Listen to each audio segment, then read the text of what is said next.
Menko Polhukam Mahfud MD masuk dalam jajaran trending topik di media sosial Twitter pada Rabu malam 29 Maret 2023.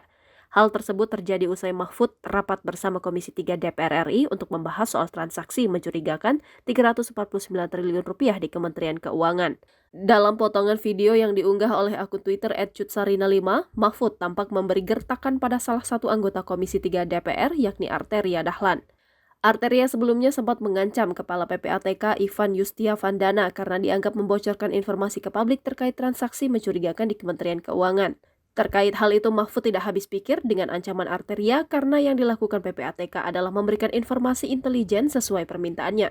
Menanggapi hal itu, akun Twitter @cutsarina5 mendukung Mahfud untuk mengungkap transaksi mencurigakan yang melibatkan pegawai Kementerian Keuangan. Apalagi ada perbedaan yang sangat besar dari data yang diberikan Mahfud MD dan Sri Mulyani. Cuitan tersebut dikomentari warganet lainnya, kebanyakan mendukung langkah Mahfud MD